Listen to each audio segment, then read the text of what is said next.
The morning sun cast long shadows across Atlanta's busy airport as travelers hurried through the terminals with their rolling suitcases and coffee cups. Flight 447 to Chicago was scheduled to depart at 9:15 a.m., and passengers were already lining up at the gate. Among them stood David Thompson, a well-dressed man in his mid-40s who carried himself with quiet confidence. His dark suit was perfectly pressed, and his leather briefcase showed the wear of someone who traveled frequently for business. David had been looking forward to this trip for weeks.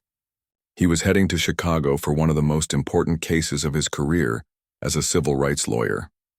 After 20 years of fighting for justice, he finally had a chance to argue before a federal appeals court in a case that could change housing discrimination laws across the country. The case meant everything to him, not just professionally but personally. He had grown up in a neighborhood where families like his were often denied fair housing opportunities. And now he had the chance to make sure other kids wouldn't face the same barriers. As he waited in line to board, David noticed the usual mix of business travelers, families with young children and elderly couples heading to visit relatives. The gate area buzzed with the typical airport energy, announcements over the intercom, children asking their parents when they could get on the plane, and the constant hum of conversation from people eager to reach their destinations. When his boarding group was called, David made his way down the jet bridge and onto the aircraft. He had splurged on a first-class ticket for this trip, knowing he would need the extra space to review his case files during the 3-hour flight. As he found his seat in row 3, he nodded politely to the other passengers already settled in. A businessman in his 60s sat across the aisle, typing away on his laptop. Behind him, a young couple whispered excitedly about their vacation plans. David stored his briefcase in the overhead compartment and took his seat by the window. He pulled out a thick folder of legal documents and spread them on the tray table in front of him. The case was complex, involving multiple housing developments and years of documented discrimination patterns. He wanted to review every detail one more time before presenting his arguments to the 3-judge panel. As more passengers boarded, David barely looked up from his work. He was completely absorbed in a particularly important section about fair housing violations when he heard heavy footsteps approaching from the front of the cabin. Looking up, he saw the captain making his way down the aisle, greeting passengers with professional nods and brief smiles. Captain Robert Chen had been flying commercial aircraft for over 20 years. His uniform was crisp, his silver hair neatly combed, and his presence commanded the respect that comes with experience. Passengers felt safer knowing someone with his expertise was in the cockpit. He had an outstanding safety record and was known among his colleagues as someone who never took shortcuts when it came to passenger safety.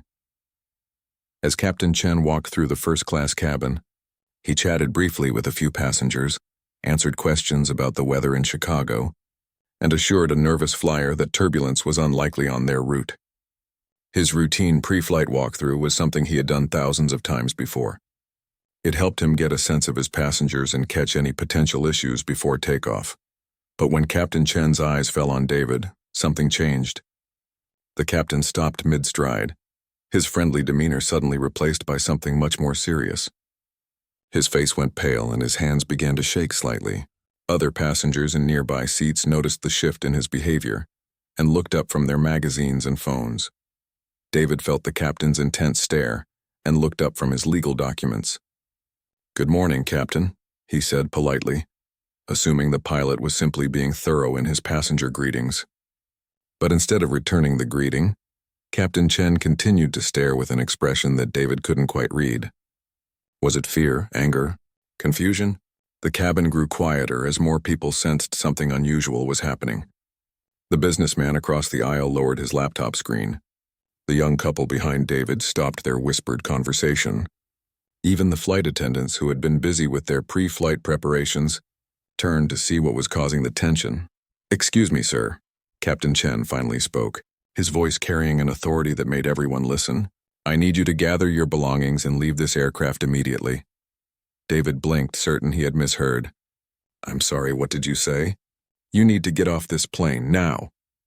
The captain's voice was firm, but there was something else in it too, something that sounded almost desperate.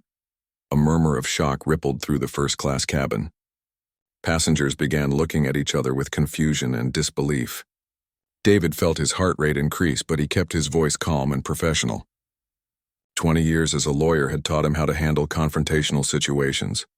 "Captain, I believe there's been some mistake," David said, remaining seated. "My ticket is valid. I've done nothing wrong, and I have every right to be on this flight." "There's no mistake," Captain Chen replied, his jaw set in determination. "I cannot and will not fly this aircraft with you aboard. Please collect your things and leave voluntarily, or I'll have security remove you." The silence in the cabin was deafening. David could feel dozens of eyes on him, and he saw passengers pulling out their phones to record what was happening. In the age of social media, he knew this moment would be captured and shared within minutes. "I demand to know why you're asking me to leave," David said, his lawyer instincts kicking in. "What specific reason do you have for this request?" Captain Chen's hands were visibly shaking now, but his resolve didn't waver. "I don't owe you an explanation. This is my aircraft, and I'm making the decision that I believe is necessary for the safety of this flight." A middle-aged woman in row 5 stood up, her face flushed with anger. "This is outrageous," she called out. "You can't just throw someone off a plane without cause." Other passengers began voicing their support for David and their outrage at the captain's actions. A teenage boy asked his mother loudly, "Why is the pilot being mean to that man?" The atmosphere in the cabin was becoming increasingly tense. Flight attendant Jennifer Walsh, who had been working for the airline for 15 years, approached the captain hesitantly. She had never seen anything like this before and wasn't sure how to handle the situation. "Captain Chen, perhaps we should discuss this privately," she suggested quietly. But the captain shook his head firmly. "There's nothing to discuss. Either he leaves or this flight doesn't take off." David remained in his seat, his mind racing. As a civil rights attorney, he had seen discrimination take many forms, but this was different. Something about the captain's behavior didn't fit the typical pattern of prejudice he had encountered before. There was genuine distress in the man's eyes, not the cold hatred he had seen in other situations. "Captain, I'm going to ask you one more time," David said, pulling out his phone to record the interaction. "Please explain your reasoning for asking me to leave this aircraft, because without a valid explanation, this appears to be discrimination based on my race." The word discrimination seemed to hit Captain Chen like a physical blow. He took a step backward, his face growing even paler. But instead of backing down, he doubled down on his position. "Call it whatever you want," he said, his voice barely above a whisper, but still audible throughout the now silent cabin. "I will not fly this plane with you on board. That's final." As David sat there, surrounded by shocked passengers and facing a pilot who seemed determined to end his career over this confrontation, he realized this was going to be much more complicated than a simple case of discrimination. There was something deeper happening here, something that would soon turn a routine flight into a story that would capture the nation's attention and change both their lives forever. Within minutes of the confrontation, the entire atmosphere inside Flight 447 had transformed from the usual pre-flight calm into something that felt electric with tension. Passengers throughout the cabin were now fully aware that something unprecedented was happening in first class. The normal sounds of people settling in, flight attendants making their safety announcements, and overhead bins being closed had been replaced by hushed whispers and the quiet beeping of phones recording video. David Thompson remained in his seat, his legal training telling him that staying calm and documenting everything was his best course of action. He kept his phone camera focused on Captain Chen, who stood in the aisle looking increasingly agitated. The captain's hands continued to shake, and beads of sweat had formed on his forehead despite the aircraft's comfortable temperature. "Ladies and gentlemen," Captain Chen announced to the entire cabin, his voice carrying through the aircraft's intercom system, "we are experiencing a brief delay while we resolve a passenger issue. Please remain seated with your seatbelts fastened." This announcement only made things worse. Passengers who hadn't witnessed the initial confrontation began asking their neighbors what was happening. Those who had seen it started explaining in increasingly loud voices, and soon the entire plane was buzzing with outrage and disbelief. Flight attendant Jennifer Walsh found herself in an impossible situation. In her 15 years with the airline, she had dealt with drunk passengers, medical emergencies, and even a few unruly travelers who had to be removed from flights. But she had never encountered a situation where her own captain was creating the disturbance. Her training manual didn't cover what to do when the person in command was the one causing the problem. She approached Captain Chen cautiously. "Sir, maybe we should contact the ground supervisor," she whispered. "This situation is getting out of hand and the passengers are becoming very upset." The captain turned to her with eyes that looked almost wild. "I'm the captain of this aircraft and my decision is final. That man leaves or we don't fly." End of discussion. Meanwhile, passengers were not sitting quietly. The middle-aged woman who had first spoken up, Linda Peterson, was now standing in the aisle with her hands on her hips. "This is absolutely disgraceful," she declared loudly enough for everyone to hear. "In 2024, we shouldn't be seeing this kind of treatment of people." A businessman in row 8 stood up and added his voice to the growing chorus of opposition. "I've been flying for 30 years and I've never seen a pilot act this way. This man has done nothing wrong." The teenage boy who had asked his mother about the situation earlier was now recording everything on his phone, despite his mother's attempts to get him to put it away. "This is going to be all over TikTok," he whispered excitedly to his friend in the next seat. David could see that the situation was spiraling beyond what anyone could control. As more passengers voiced their support for him and their anger at the captain's behavior, he realized that his individual problem was becoming something much larger. He stood up slowly, raising his hands to try to calm the increasingly agitated crowd. "Everyone, please," David said in his courtroom voice, trained to carry authority and calm. "I appreciate your support, but let's not make this situation worse. I'm handling this legally and appropriately." But his attempt to bring peace to the cabin was interrupted by the arrival of airport security. 3 uniformed officers boarded the aircraft, their radios crackling with static. The lead officer, a tall man named Rodriguez with 20 years of airport experience, approached the front of the cabin with a confused expression. "We received a call about a passenger disturbance," Officer Rodriguez announced. "What seems to be the problem here?" Captain Chen immediately stepped forward. "Officer, I need that passenger removed from my aircraft," he said, pointing at David. "He's refusing to comply with crew instructions." David felt his anger rising but kept his voice level. "Officer, I've done nothing wrong. I haven't refused any legitimate instructions. The captain simply walked up to me and demanded I leave the plane without providing any reason whatsoever." The security officer looked back and forth between the 2 men, clearly trying to understand what had happened. In his experience, passenger removal requests usually involved people who were drunk, disorderly, or posed some kind of obvious threat. The well-dressed lawyer sitting calmly in his seat didn't fit any of those categories. "Captain, what specific behavior or safety concern prompted this request?" Officer Rodriguez asked, pulling out his notepad. Captain Chen's jaw clenched, and for a moment he seemed unable to answer. The silence stretched uncomfortably as everyone waited for an explanation that made sense. Finally, he spoke in a voice so quiet that people in the back of the cabin had to strain to hear. "I have my reasons, and that's all I'm going to say.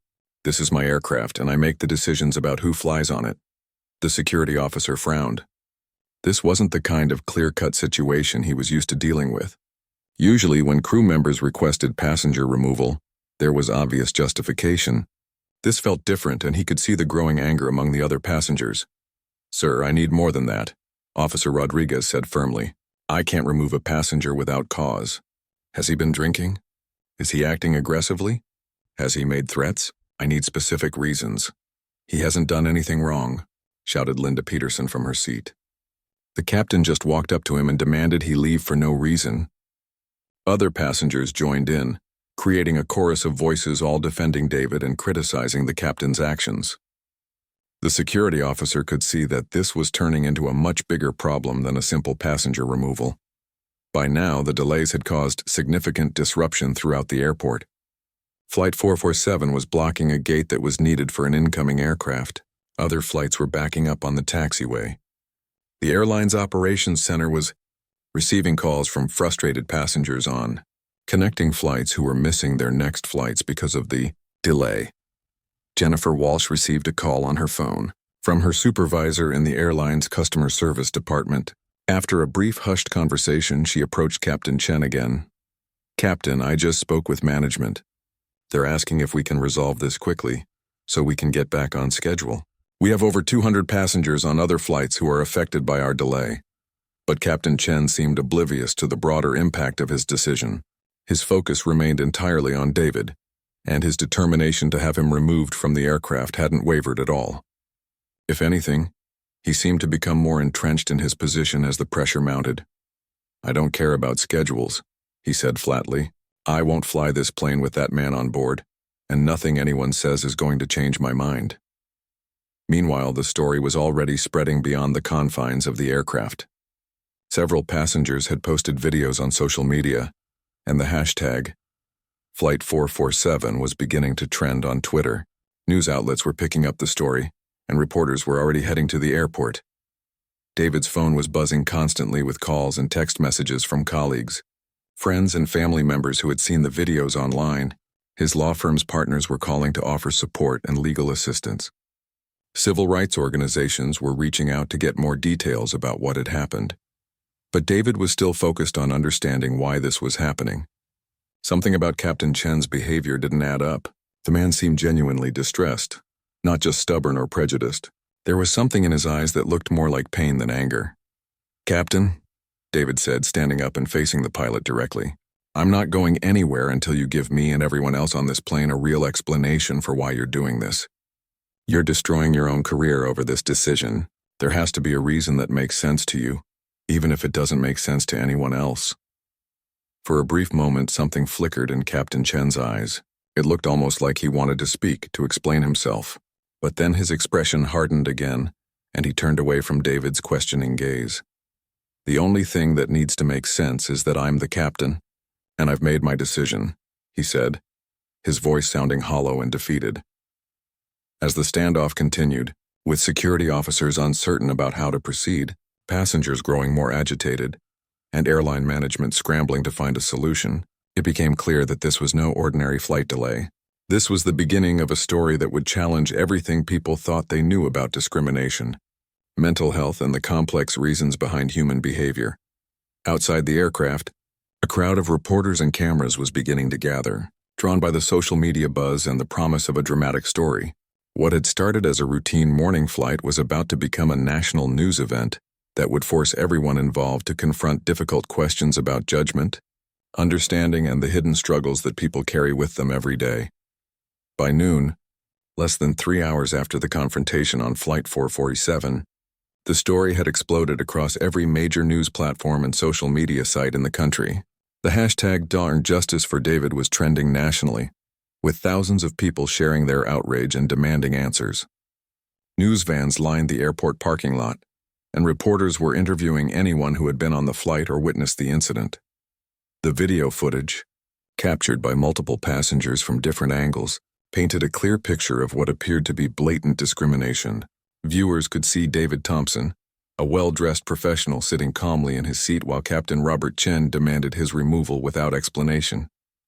The contrast between David's composed demeanor and the captain's increasingly agitated behavior made the story even more compelling. Major news networks interrupted their regular programming to cover the developing story. CNN, Fox News, MSNBC, and every major news website featured the incident as their lead story. The headline was consistent across platforms. "Pilot refuses to fly until black passenger removed from plane." Civil rights leaders immediately jumped on the story. The NAACP issued a statement condemning the incident and calling for a full investigation. The Southern Poverty Law Center announced they were monitoring the situation closely. Prominent activists took to social media to express their outrage and connect this incident to broader patterns of discrimination in the travel industry. But as news organizations began digging deeper into the story, they discovered something that made the narrative even more compelling. David Thompson wasn't just any passenger. He was one of the country's most respected civil rights attorneys, known for taking on cases that others considered impossible to win. His track record included victories against housing discrimination, voting rights violations, and workplace inequality. The irony wasn't lost on anyone. Here was a man who had spent his entire career fighting discrimination, now facing it himself in the most public way possible. News outlets began running profiles of David's most famous cases, including his recent victory against a major corporation that had been systematically denying promotions to minority employees. David's law firm held an emergency press conference at 2 p.m. Standing behind a podium, surrounded by microphones and camera crews, senior partner Rebecca Martinez spoke on behalf of the firm and their colleague. David Thompson has dedicated his life to fighting for justice and equality, she announced. The treatment he received today is not just an attack on him personally, but an attack on the principles he represents. We stand behind him completely and will pursue every legal avenue available to ensure this kind of discrimination never happens again. The law firm's statement was picked up by every major news outlet and shared thousands of times on social media. Legal experts began appearing on television to discuss the potential lawsuits and civil rights violations involved in the case. Meanwhile, Captain Robert Chen was facing his own media storm. Reporters had tracked down his address and were camped outside his suburban home. His neighbors were being interviewed about what kind of man he was, and their responses only added to the mystery surrounding his behavior. "Bobby has always been the nicest guy on the block," said his next-door neighbor of 15 years.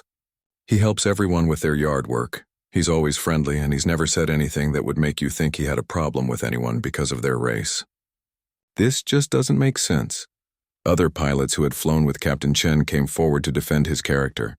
They described him as professional, fair, and someone who had always treated everyone with respect regardless of their background. Several mentioned that his own daughter-in-law was African American, and he had always seemed to have a great relationship with her and their mixed-race grandchildren. The airline found itself in an impossible position. Within hours of the incident, they were facing calls for boycotts and protests. Their stock price began dropping as investors worried about the long-term damage to the company's reputation. Customer service phone lines were flooded with angry callers demanding explanations and threatening to never fly with the airline again. At 4 p.m., the airline's CEO held his own press conference, flanked by executives and lawyers who had been working frantically to manage the crisis. "We are deeply disturbed by the events that occurred on Flight 447 this morning," the CEO announced. "Captain Chen's actions do not represent the values of our airline or our company. We have suspended him pending a full investigation, and we are cooperating completely with federal authorities who are looking into this matter." The airline also announced that they were offering David Thompson a formal apology, a full refund, and compensation for the incident. They promised to review their training procedures and implement new policies to prevent similar situations from occurring in the future. But David's response surprised everyone. Through his law firm, he issued a statement declining the airline's immediate offers and requesting something different. "I don't want money or compensation," his statement read. "I want answers. Something about this situation doesn't add up, and until I understand why Captain Chen acted the way he did, I can't consider this matter resolved." There's more to this story than what appears on the surface. David's measured response earned him even more respect from legal experts and civil rights advocates. Instead of immediately pursuing the obvious discrimination case, he was taking a more thoughtful approach that focused on understanding rather than punishment. That evening, investigative journalists began digging deeper into both men's backgrounds, looking for any connection or previous interaction that might explain the captain's behavior. What they discovered about David Thompson only reinforced his reputation as a principled advocate for justice. David had grown up in a working-class family in Detroit, where his parents had faced housing discrimination when trying to move to better neighborhoods for their children's education. His father worked 2 jobs to pay for David's college education, and his mother cleaned houses to help make ends meet. Despite facing obstacles throughout his youth, David had excelled academically and earned a full scholarship to law school. His legal career had been marked by a willingness to take on difficult cases that other attorneys avoided. He had represented families who had been denied fair housing, workers who had been passed over for promotions because of their race, and students who had faced discrimination in schools. His success rate was remarkable, but more importantly, he had consistently chosen justice over profit, often taking cases that paid little but could create important legal precedents. The media coverage of David's background only made Captain Chen's actions seem more inexplicable. Here was a man who had dedicated his life to fighting the exact kind of discrimination he was now facing, and he was handling the situation with grace and dignity, even as his reputation was being attacked on the most public stage possible. But the investigation into Captain Chen's background was revealing its own complexities. Records showed that he had an exemplary flying record with no previous incidents of discrimination or unprofessional behavior. His performance reviews were consistently excellent, and his colleagues described him as someone they trusted, completely in emergency situations. More puzzling was the discovery that Captain Chen had actually been involved in several incidents over the years where he had gone out of his way to help passengers who were facing discrimination or difficult situations. Flight attendants remembered times when he had personally intervened to ensure that passengers with disabilities received proper assistance, or when he had made special accommodations for families traveling in difficult circumstances. The contradictions were striking. The man who appeared in the viral videos seemed completely different from the professional, compassionate pilot described by his colleagues and documented in his personnel file. Something had clearly changed, but no one could figure out what. As the day wore on, the story continued to dominate news cycles and social media discussions. Protests began forming at airports around the country, with civil rights groups demanding answers and accountability. The incident had tapped into broader frustrations about discrimination in travel, policing, and other areas of American life. But among all the outrage and demands for justice, David Thompson's call for understanding stood out. His refusal to immediately accept the obvious explanation of discrimination, and his insistence that there was more to the story suggested that the real truth behind Flight 447 might be more complicated than anyone imagined. Late that evening, as news crews finally began leaving the airport and social media posts about the incident started to slow down, David sat in his hotel room reviewing everything that had happened. Despite his exhaustion and frustration, he couldn't shake the feeling that Captain Chen's behavior had been driven by something deeper than prejudice. The way the captain's hands had shaken, the genuine distress in his eyes, the desperate quality of his voice when he insisted that David leave the plane, none of it fit the pattern of discrimination David had seen in his 20 years as a civil rights attorney. Something else was going on, something that would require patience and understanding to uncover. As he prepared for bed, David made a decision that would surprise everyone following the story. Instead of immediately filing lawsuits and pursuing the maximum legal consequences, he was going to find out what had really happened on Flight 447. The truth, whatever it was, deserved to be heard. 3 days after the incident that had made headlines across the nation, David Thompson found himself sitting in a quiet corner of a coffee shop just outside Atlanta's airport. Across from him sat Captain Robert Chen, looking like a man who hadn't slept in weeks. The once confident pilot now appeared fragile and broken, his uniform replaced by civilian clothes that seemed to hang loosely on his frame. The meeting had been arranged through their attorneys after David had made an unusual request. Instead of moving forward with the obvious discrimination lawsuit, he wanted to speak privately with the captain who had humiliated him in front of a plane full of passengers. Most people thought David was making a mistake, but his instincts as both a lawyer and a human being told him there was more to this story. "I want to thank you for agreeing to meet with me," David said quietly, stirring his coffee as he watched the captain's nervous hands fidget with a napkin. "I know this can't be easy for you." Captain Chen looked up with eyes that were red-rimmed and haunted. "Easy?" He let out a bitter laugh. "I've destroyed my career, ruined my reputation, and hurt an innocent man for reasons that nobody will understand. Nothing about this is easy." "Then help me understand," David said gently, "because I've spent my entire career dealing with discrimination, and what happened on that plane doesn't fit any pattern I've ever seen." "There's something else going on here, isn't there?" For several long minutes, Captain Chen sat in silence, staring out the window at the planes taking off and landing in the distance. When he finally spoke, his voice was barely above a whisper. 3 months ago, I lost my bee. "Brother?" he began, his hands trembling as he reached into his wallet. "His name was Michael. He was only 32 years old, and he was the most important person in my life." Captain Chen pulled out a photograph and placed it on the table between them. David looked down and felt his breath catch in his throat. The man in the picture could have been his twin. Same facial structure, same build, even the same gentle eyes that David saw when he looked in the mirror. Michael was driving home from work one evening when a drunk driver ran a red light and hit his car head-on. Captain Chen continued, his voice cracking with emotion. "The other driver was killed instantly, but Michael held on for 3 days in the hospital before he died from his injuries." David stared at the photograph, beginning to understand why the captain's behavior had seemed so strange and desperate. "We look alike," he said softly. "Alike?" Captain Chen laughed, but there was no humor in it. You could be his identical twin. When I saw you on that plane for just a moment, I thought somehow Michael had come back. I know it sounds crazy, but I haven't been thinking clearly since he died." The captain went on to explain that Michael had been more than just a brother to him. Their parents had died in a car accident when Robert was 25 and Michael was only 15. Robert had raised his younger brother, working extra flights to pay for Michael's college education and supporting him through law school. Michael had become a teacher, dedicating his life to helping underprivileged kids in inner-city schools.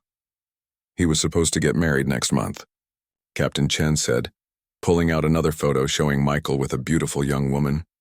Jennifer had been planning their wedding for over a year. Michael was so excited about starting a family, about being a father. He had so much life ahead of him. David listened quietly as the captain described the guilt and grief that had consumed him since the accident. Robert blamed himself for not calling Michael that evening, for not insisting that his brother stay late at the school for a faculty meeting that might have delayed his drive home. The what-ifs had been eating at him for months. "I should have gotten help," Captain Chen admitted. "I should have taken time off, seen a counselor, dealt with my grief properly. But I thought I could handle it on my own. I thought if I just kept working, kept flying, I could push through the pain." Instead, the unprocessed grief had been building inside him like pressure in a faulty engine. He had been having nightmares, panic attacks, and moments of confusion where reality seemed to blur with his memories and wishes. His colleagues had noticed changes in his behavior, but no one realized how serious his condition had become. "When I saw you walk onto that plane," Captain Chen continued, "it was like seeing a ghost. For a moment, my brain couldn't process what was happening. I thought maybe Michael wasn't really gone, maybe somehow he was there, alive and well. Then reality crashed back and I realized you were a stranger who just happened to look exactly like my dead brother." The psychological impact had been devastating. Instead of feeling comforted by the resemblance, Captain Chen had been overwhelmed by a fresh wave of grief and loss. Seeing David's face had forced him to confront the reality of Michael's death all over again, and his mind hadn't been able to handle the emotional shock. "I couldn't fly that plane with you on board," he explained, tears now flowing freely down his cheeks. "Every time I looked at you, I saw Michael, and I couldn't concentrate on anything else. I was afraid I might make a mistake, put all those passengers at risk because I was too distracted by grief to do my job properly." David sat back in his chair, processing everything he had just heard. The pieces of the puzzle were finally falling into place. The captain's strange behavior, his desperate insistence that David leave the plane, his inability to provide a rational explanation. It all made sense now. "Why didn't you just explain this from the beginning?" David asked. "Why did you let everyone think you were discriminating against me?" Captain Chen's shoulders sagged with exhaustion. "Because I knew how it would sound. A grown man, an experienced pilot claiming he couldn't do his job because a passenger reminded him of his dead brother. They would have grounded me permanently, declared me mentally unfit to fly. At least if people thought I was just a racist, there was a chance I might eventually get my job back once the story died down." The irony was heartbreaking. In trying to protect his career, Captain Chen had destroyed his reputation and caused harm to an innocent man. His grief-stricken decision had turned what should have been a private moment of psychological crisis into a public spectacle that had hurt everyone involved.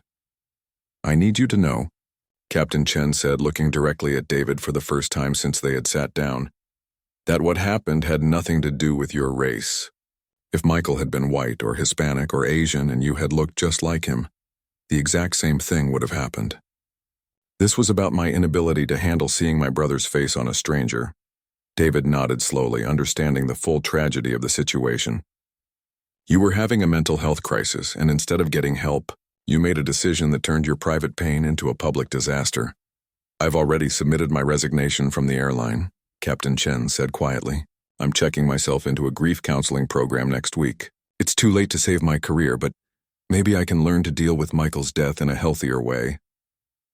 As they sat together in the coffee shop, both men were quiet for several minutes.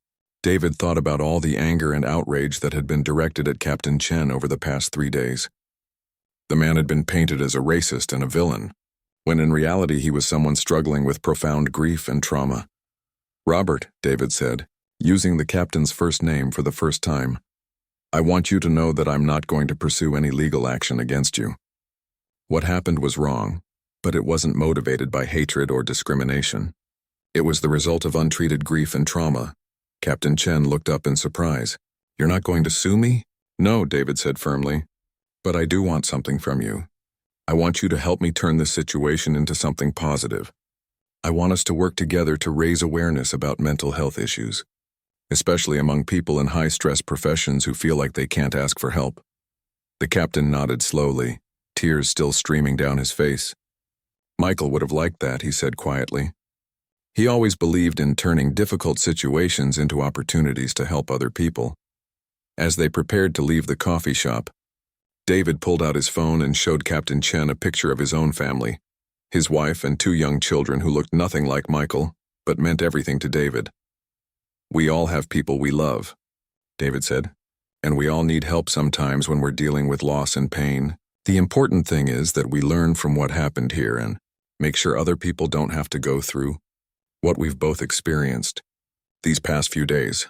The meeting that was supposed to be a confrontation between a victim and his aggressor had turned into something entirely different, a conversation between 2 men who had both been damaged by a moment of crisis and who were now committed to healing not just themselves, but the broader misunderstandings that had grown out of their encounter. 6 months after the incident that had shaken the nation, David Thompson and Robert Chen stood together on a stage at the National Conference on Mental Health in the Workplace. The auditorium was filled with airline pilots, flight attendants, air traffic controllers, and mental health professionals from across the country. What had started as a moment of crisis on Flight 447 had evolved into a movement that was changing how the aviation industry approached mental health support. The journey to this moment had not been easy for either man. After their private meeting in the coffee shop, both David and Robert had faced intense scrutiny from media outlets and the public who struggled to understand how a story about apparent discrimination could transform into an advocacy campaign for mental health awareness. David had held a press conference the week after meeting with Robert, explaining the true circumstances behind the captain's behavior. The reaction was mixed. Some people praised David for his compassion and wisdom in looking beyond the surface of the incident. Others criticized him for what they saw as being too lenient with someone who had caused him public humiliation. "I understand why people are confused by my decision," David had told reporters that day. "When someone hurts you publicly, the natural response is to want justice and punishment. But sometimes the most powerful response is understanding and healing." Captain Chen didn't act out of hatred. He acted out of pain. And pain deserves compassion, not more punishment. The civil rights community had been particularly divided. Some organizations supported David's approach, recognizing that addressing mental health issues was itself a form of social justice work. Others worried that his response might set a precedent that would make it harder to hold people accountable for discriminatory behavior in the future. Robert, meanwhile, had followed through on his commitment to seek help. He had enrolled in an intensive grief counseling program and worked with therapists who specialized in trauma and loss. The process had been difficult but necessary. For the first time since Michael's death, he was learning healthy ways to process his grief and honor his brother's memory. "I realized that by refusing to deal with my pain, I wasn't protecting myself," Robert had shared during one of their early joint interviews. "I was actually dishonoring Michael's memory. He would never have wanted his death to cause harm to another innocent person." Together, David and Robert had started the Michael Chen Foundation, named after Robert's brother, who had dedicated his life to helping others.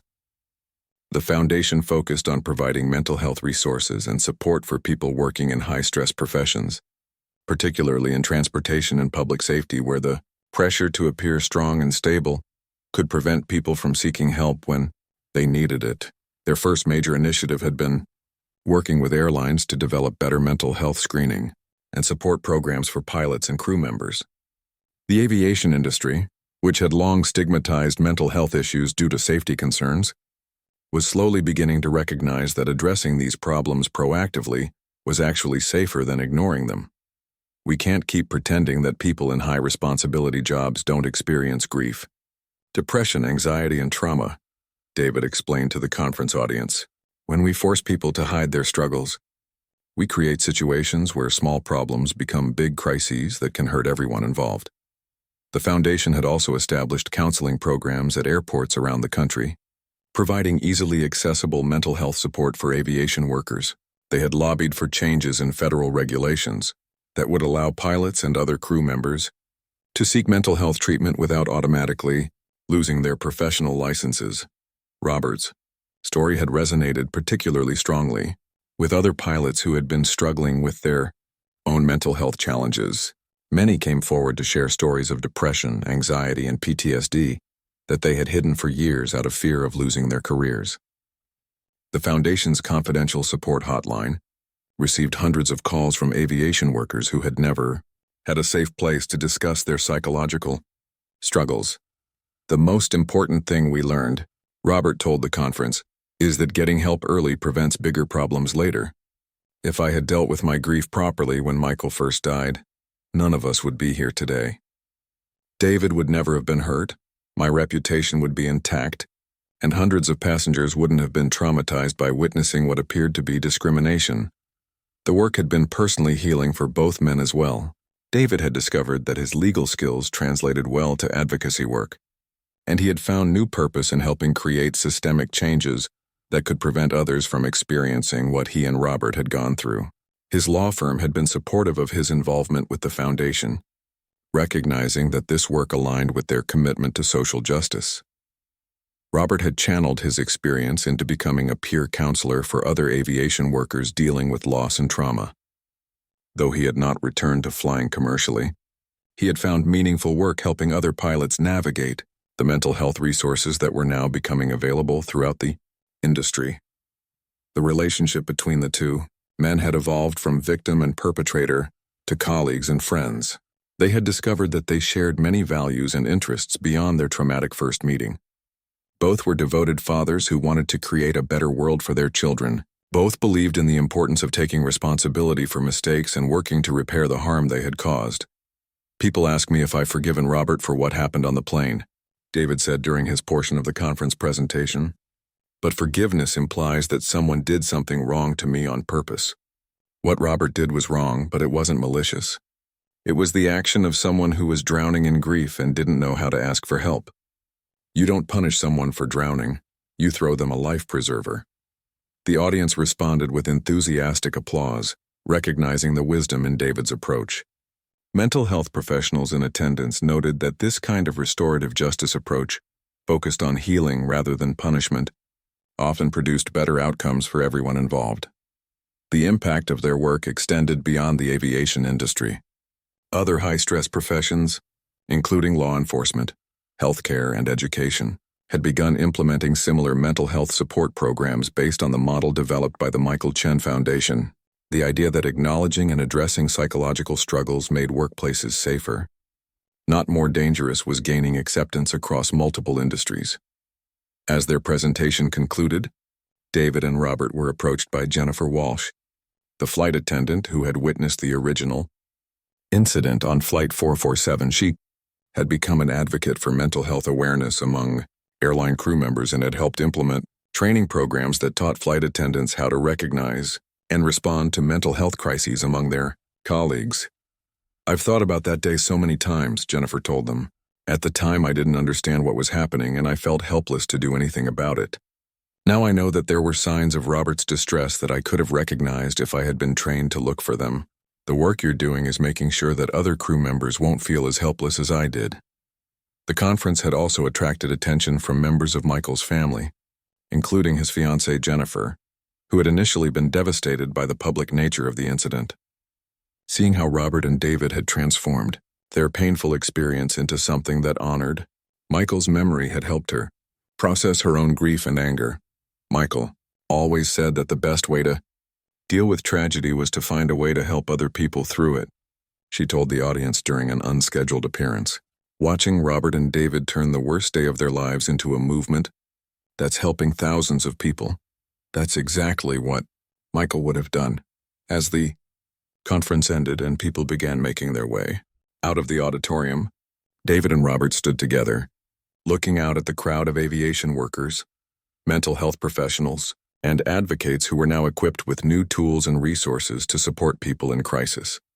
"Do you think we've made a difference?" Robert asked. echoing a question he had posed many times over the past 6 months. David smiled, thinking about all the emails they had received from pilots who had gotten help, the families who had been spared the trauma of untreated mental health crises, and the industry-wide changes that were making it safer for people to acknowledge their psychological struggles. "I think Michael would be proud of what his brother has accomplished," David replied.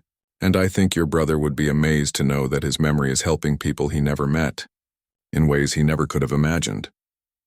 The story that had begun with what appeared to be a clear case of discrimination had evolved into something much more complex and ultimately more hopeful. It had shown that sometimes the most powerful response to being wronged is not punishment, but understanding, and it had demonstrated that even the most painful experiences can be transformed into opportunities to help others, if people have the courage to look beyond their first assumptions and seek the deeper truth beneath the surface.